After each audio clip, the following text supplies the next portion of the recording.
Hi, it's me again with Corel Tips and Tricks. Another macro from our friend Eskimo called Zoom to Selected Plus. I never really saw the advantage of it till I'm getting ready for my class next month at the APA in Las Vegas on macros and shortcut keys. And I was going through some of his macros that I'm going to show off. And it just replaces these three basically. Um, like if you hit F4 on your keyboard, it has everything that's on the page selected. It's really important. I use it all the time because if you had something way out here and you didn't know about it and you zoomed in to here and you'd forgot that it was up there, you could hit F4 and it's going to show you that there's something up there. Or if you select something and hit Shift F2, it zooms into that selected. And then if you want to go Shift X4,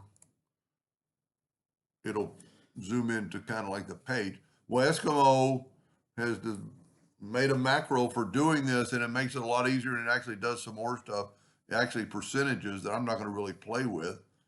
So if I want to zoom in on that item, zoom into selected, go back to the page.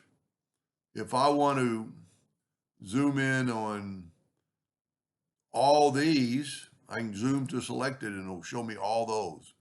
Now, you can actually do this too. You can zoom in and show a bounding box around that. If you wanted to, especially if you're putting it in a plaque and you wanted to make sure it wasn't going to touch the corner of your plaque, you could do that.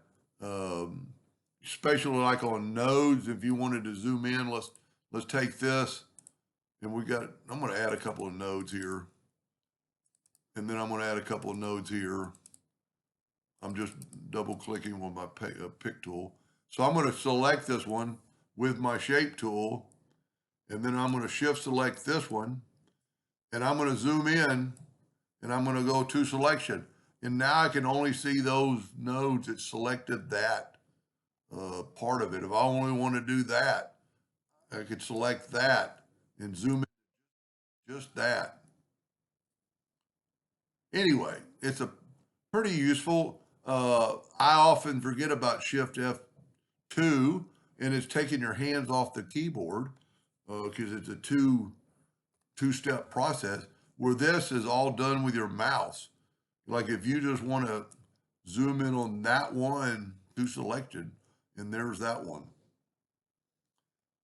And I'll put a link to this macro at the bottom of the video. I think I've made 3 tonight on his macros.